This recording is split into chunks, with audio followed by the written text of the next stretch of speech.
Hello friend, स्वागत है आपका अपने चैनल लास्ट क्लास में। भौतिकी के 30 ऐसे महत्वपूर्ण ऑब्जेक्टिव प्रश्न हम आपको बताएंगे जो बोर्ड एग्जाम में बार बार पूछे जाते हैं और आपको लाइव प्रूफ भी दिखाया जाएगा कि कौन प्रश्न कितने बार बोर्ड परीक्षाओं में पूछा गया है। और ये जो 30 प्रश्न आज हम आपको बताने वाले हैं ये बोर्ड एग्जाम 2021 के लिए काफी महत्वपूर्ण रहेगा। तो प्लीज आप लोग वीडियो को शुरू से लेकर अंत तक देखिएगा और चैनल को सब्सक्राइब नहीं किए हैं तो चैनल को सब्सक्राइब भी कर लीजिएगा। साथ में बेल आइकन को ऑल पे भी दबा लीजिएगा ताकि जब भी क्लास हो तो आपके पास नोटिफिकेशन पहुंचता रहे। तो आइए शुरू करते हैं पहले नंबर प्रश्न से। पहला नंबर प्रश्न है कि प्रकाश के परावर्तन के कितने नियम हैं। और यह प्रश्न आप लोग देख सकते हैं कितनी बार बोर्ड परीक्षाओं में पूछा गया है कि प्रकाश के परावर्तन के कितने नियम हैं। तो प्रकाश के परावर्तन के 2 नियम हैं, इसे आपको याद रखना है। यानी यहां पे बी ऑप्शन क्या हो जाएगा, यहां पे बिल्कुल ही सही हो जाएगा। एक प्रश्न यह भी पूछता है कि प्रकाश के अपवर्तन के कितने नियम होते हैं। तो प्रकाश के अपवर्तन के भी 2 ही नियम होते हैं, तो यह भी साथ में आपको याद रखना है। आइए देखते हैं अगला प्रश्न 2 नंबर प्रश्न की सरल सूक्ष्मदर्शी में किसका उपयोग होता है। और यह प्रश्न 2015 में पूछा गया है कि सरल सूक्ष्मदर्शी में किसका उपयोग होता है। तो उत्तल लेंस का उपयोग होता है, इसे आपको याद रखना है। यानी यहां पे डी ऑप्शन क्या हो जाएगा, यहां पे बिल्कुल ही सही हो जाएगा। आइए देखते हैं अगला प्रश्न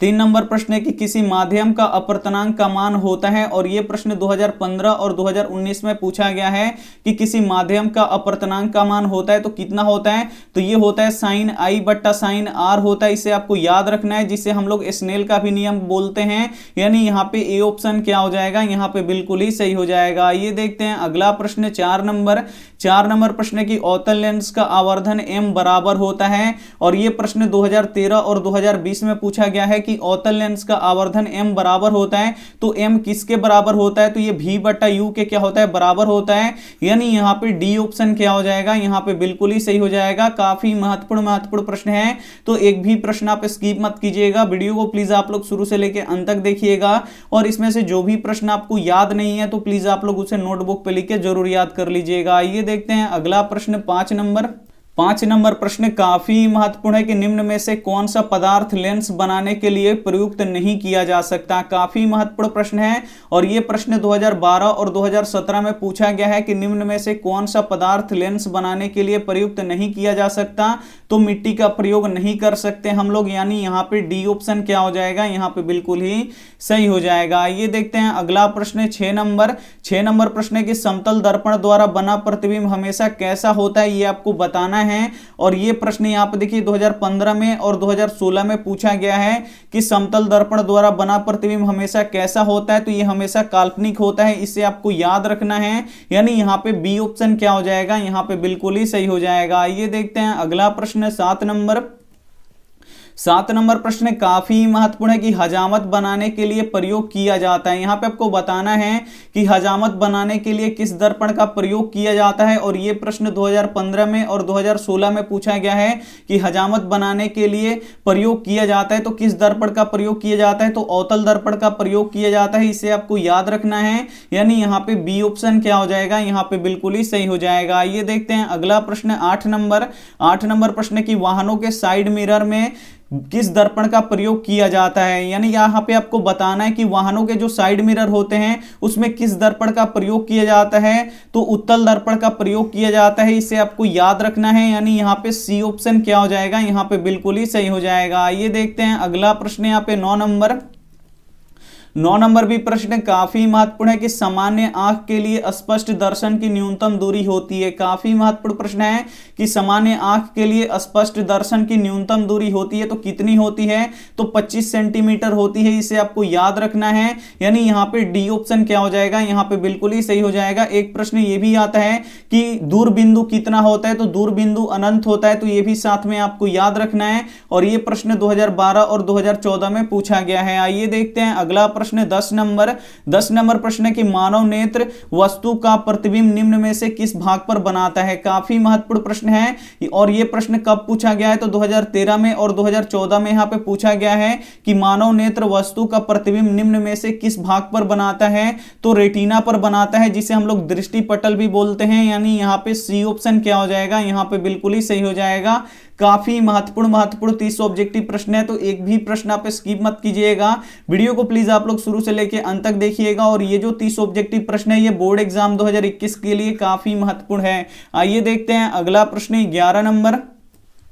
11 नंबर प्रश्न है कि निकट दृष्टि दोष में किस लेंस का प्रयोग होता है। और यह प्रश्न 2011 में, 16 में और 20 में यहां पे पूछा गया है कि निकट दृष्टि दोष में किस लेंस का प्रयोग होता है। तो निकट दृष्टि दोष में किस लेंस का प्रयोग होता है, तो अवतल लेंस का प्रयोग होता है, इसे आपको याद रखना है। यानी यहां पे बी ऑप्शन क्या हो जाएगा, यहां पे बिल्कुल ही सही हो जाएगा। और दूर दृष्टि दोष में किस लेंस का उपयोग होता है, तो उत्तल लेंस का प्रयोग होता है, तो यह भी साथ में आपको याद रखना है। आइए देखते हैं अगला प्रश्न यहां पे 12 नंबर प्रश्न है कि 1 किलोवाट बराबर होता है। और यह प्रश्न 2014 और 2015 में यहां पे पूछा गया है कि 1 किलोवाट बराबर होता है। तो 1 किलोवाट किसके बराबर होता है, तो 3.6 गुणे 10 के पावर 6 जूल के बराबर होता है, इसे आपको याद रखना है। यानी यहां पे ए ऑप्शन क्या हो जाएगा, यहां पे बिल्कुल ही सही हो जाएगा। काफी महत्वपूर्ण प्रश्न है, तो एक भी प्रश्न आप स्किप मत कीजिएगा। वीडियो को प्लीज आप लोग शुरू से लेकर अंत तक जरूर देखिएगा। आइए देखते हैं अगला प्रश्न 13 नंबर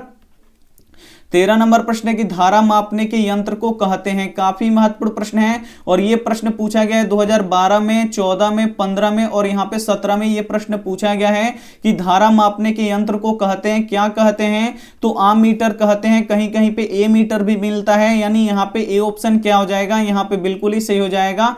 धारा मापने के यंत्र को क्या कहते हैं, तो आम मीटर कहते हैं या ए मीटर कहते हैं, दोनों में से कोई आपको एक ऑप्शन रहेगा। यानी यहां पे ए ऑप्शन क्या हो जाएगा, यहां पे बिल्कुल ही सही हो जाएगा। और विद्युत धारा का एसआई मात्रक क्या होता है, तो एम्पियर होता है, तो यह भी साथ में आपको याद रखना है। 14 नंबर प्रश्न देख लीजिए कि इलेक्ट्रॉन पर कितना आवेश होता है। काफी महत्वपूर्ण प्रश्न है कि इलेक्ट्रॉन पर कितना आवेश होता है। और यह प्रश्न 2014 में पूछा गया है कि इलेक्ट्रॉन पर कितना आवेश होता है, तो 1.6 गुणे 10 के पावर -19 कूलम यहां पे आवेश होता है। यानी यहां पे डी ऑप्शन क्या हो जाएगा, यहां पे बिल्कुल ही सही हो जाएगा। आवेश का एसआई मात्रक क्या होता है, तो कूलम होता है, तो यह भी साथ में आपको याद रखना है। आइए देखते हैं अगला प्रश्न 15 नंबर प्रश्न है कि प्रतिरोध का एसआई मात्रक है। यहां पे आपको बताना है कि प्रतिरोध का एसआई मात्रक क्या होता है। और यह प्रश्न 2015 में और 2017 में पूछा गया है कि प्रतिरोध का एसआई मात्रक क्या होता है। तो प्रतिरोध का एसआई मात्रक क्या होता है, ओम होता है, इसे आपको याद रखना है। यानी यहां पे सी ऑप्शन क्या हो जाएगा, यहां पे बिल्कुल ही सही हो जाएगा। आइए देखते हैं अगला प्रश्न 16 नंबर प्रश्न है कि विभवांतर का एसआई मात्रक है। इसमें से आपको बताना है कि कौन विभवांतर का एसआई मात्रक है। तो विभवांतर का एसआई मात्रक क्या होता है, वोल्ट होता है, इसे आपको याद रखना है। यानी यहां पे सी ऑप्शन क्या हो जाएगा, यहां पे बिल्कुल ही सही हो जाएगा। और ये प्रश्न देखिए 2015 में पूछा है, 16 में पूछा है, फिर 18 में पूछा है, फिर 20 में पूछा है। तो विद्युत विभव हो या विद्युत विभवांतर हो, और दोनों का एसआई मात्रक क्या होता है, तो वोल्ट होता है, इसे आपको याद रखना है। और प्रतिरोध का एसआई मात्रक क्या होता है, ओम होता है, तो ये भी साथ में आपको याद रखना है। विद्युत आवेश का एसआई मात्रक क्या होता है, कूलम होता है, ये भी आपको याद रखना है। विद्युत धारा का एसआई मात्रक क्या होता है, एम्पियर होता है, तो ये भी साथ में आपको याद रखना है। आइए देखते हैं अगला प्रश्न 17 नंबर प्रश्न है कि ज्योति तीव्रता का एसआई मात्रक है। यहां पे आपको बताना है कि ज्योति तीव्रता का एसआई मात्रक क्या होता है। तो ज्योति तीव्रता का एसआई मात्रक कैंडेला होता है, इसे आपको याद रखना है। यानी यहां पे ए ऑप्शन क्या हो जाएगा, यहां पे बिल्कुल ही सही हो जाएगा। काफी महत्वपूर्ण प्रश्न है, तो एक भी प्रश्न आप स्किप मत कीजिएगा। पूरे 30 के 30 प्रश्न देखिएगा और इसमें से जो भी प्रश्न आपको याद नहीं है तो प्लीज आप लोग उसे नोटबुक पे लिख के जरूर याद कर लीजिएगा, क्योंकि ये जो 30 प्रश्न है ये बोर्ड एग्जाम 2021 के लिए काफी ही महत्वपूर्ण है। आइए देखते हैं अगला प्रश्न यहाँ पे 18 नंबर प्रश्न है कि विद्युत फ्यूज विद्युत धारा के किस सिद्धांत पे कार्य करता है। काफी महत्वपूर्ण प्रश्न है कि विद्युत फ्यूज विद्युत धारा के किस सिद्धांत पे कार्य करता है। और ये प्रश्न 2011, फिर 2014, फिर 2016, फिर 2015, फिर 2016, फिर 2019 में ये प्रश्न पूछा गया। ये प्रश्न काफी बार पूछा जाता है कि विद्युत फ्यूज विद्युत धारा के किस सिद्धांत पे कार्य करता है। तो ये उष्मीय सिद्धांत पे कार्य करता है। यानी यहाँ पे ए ऑप्शन क्या हो जाएगा, यहाँ पे बिल्कुल ही सही हो जाएगा। जो भी बच्चे हमारे से पढ़ते हैं वो ये 30 प्रश्न को पूरा बिल्कुल आसानी से वो बना देंगे, क्योंकि ये सभी प्रश्न हम आपको पढ़ा चुके हैं और काफी अच्छी तरीके से हम आपको पढ़ा चुके हैं। तो आपको इतना अच्छे से पढ़ा दिया गया है कि कोई भी प्रश्न आपको मुश्किल में नहीं डालेगा। कोई भी प्रश्न आपको दे दिया जाएगा तो आप उसे सॉल्व कर सकते हैं, उसका आंसर बता सकते हैं, जो बच्चे हमारे पास पढ़े हैं। तो यहाँ पे आपको बताना था कि विद्युत फ्यूज विद्युत धारा के किस सिद्धांत पे कार्य करता है। तो उष्मीय सिद्धांत पे ये कार्य करता है, ये आपको याद रखना है। रखना है, यानी यहाँ पे ए ऑप्शन क्या हो जाएगा, यहाँ पे बिल्कुल ही सही हो जाएगा। ये देखते हैं अगला प्रश्न 19 नंबर प्रश्न है कि बैटरी से किस प्रकार की धारा प्राप्त होती है। काफी महत्वपूर्ण प्रश्न है कि बैटरी से किस प्रकार की धारा प्राप्त होती है, तो दिष्ट धारा प्राप्त होती है, यानी यहाँ पे ए ऑप्शन क्या हो जाएगा, यहाँ पे बिल्कुल ही सही हो जाएगा। दिष्ट धारा का मतलब यानी डीसी करंट। और ये प्रश्न 2016 में और 2020 में पूछा गया है। आइए देखते हैं अगला प्रश्न 20 नंबर प्रश्न है कि विद्युत चुंबकीय प्रेरण का खोज किसने की थी। काफी महत्वपूर्ण प्रश्न है कि विद्युत चुंबकीय प्रेरण का खोज किसने की थी। तो और ये प्रश्न कब कब पूछा गया है, तो 2014 में और 2019 में पूछा गया है कि विद्युत चुंबकीय प्रेरण का खोज किसने किया था, तो माइकल फैराडे ने किया था। इसे आपको याद रखना है, यानी यहाँ पे ए ऑप्शन क्या हो जाएगा, यहाँ पे बिल्कुल ही सही हो जाएगा। काफी महत्वपूर्ण प्रश्न है, तो एक भी प्रश्न आप स्किप मत कीजिएगा। वीडियो को प्लीज आप लोग शुरू से लेकर अंत तक जरूर देखिएगा। ये देखते हैं अगला प्रश्न 21 नंबर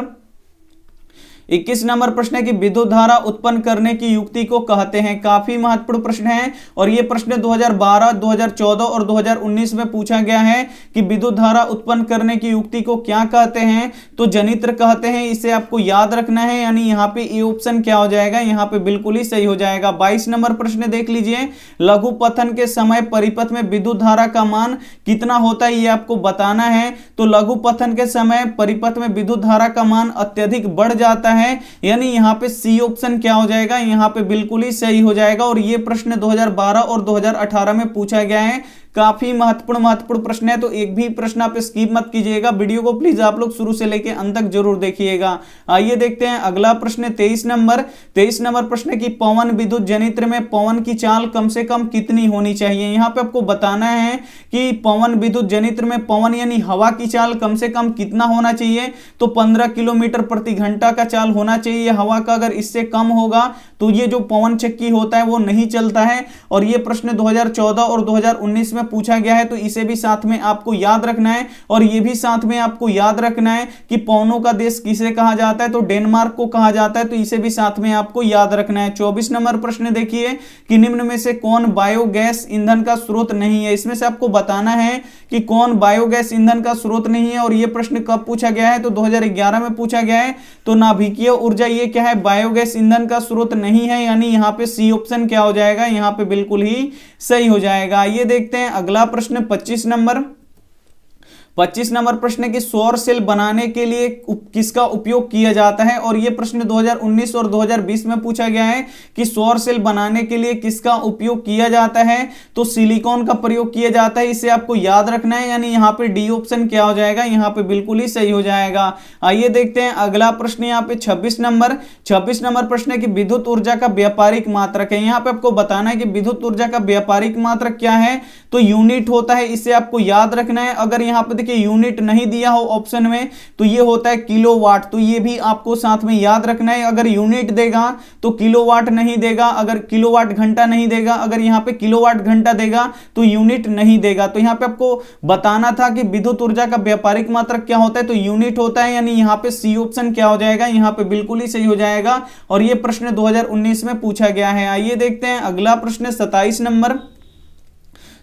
नंबर प्रश्न की विद्युत बल्ब में फिलामेंट बना होता है। यहाँ पे आपको बताना है कि जो विद्युत बल्ब होता है उसका फिलामेंट किसका बना होता है। और ये प्रश्न 2013 में पूछा गया कि विद्युत बल्ब में जो फिलामेंट होता है वो किसका बना होता है, तो ये टंगस्टन के तार का बना होता है। इसे आपको याद रखना है, यानी यहाँ पे डी ऑप्शन क्या हो जाएगा, यहाँ पे बिल्कुल ही सही हो जाएगा। ये देखते हैं अगला प्रश्न 28 नंबर प्रश्न की आममीटर को विद्युत परिपथ में कैसे जोड़ा जाता है। काफी महत्वपूर्ण प्रश्न है और यह प्रश्न 2016 में पूछा गया कि आममीटर को विद्युत परिपथ में कैसे जोड़ा जाता है, तो श्रेणी क्रम में जोड़ा जाता है। इसे आपको याद रखना है, यानी यहां पे ए ऑप्शन क्या हो जाएगा, यहां पे बिल्कुल ही सही हो जाएगा। काफी महत्वपूर्ण प्रश्न है, तो एक भी प्रश्न आप स्किप मत कीजिएगा। वीडियो को प्लीज आप लोग शुरू से लेकर अंत तक जरूर देखिएगा। आइए देखते हैं अगला प्रश्न यहाँ पे 29 नंबर प्रश्न की टिंडल प्रभाव प्रकाश की कौन सी परिघटना को प्रदर्शित करता है। काफी महत्वपूर्ण प्रश्न है कि टिंडल प्रभाव प्रकाश की कौन सी परिघटना को प्रदर्शित करता है,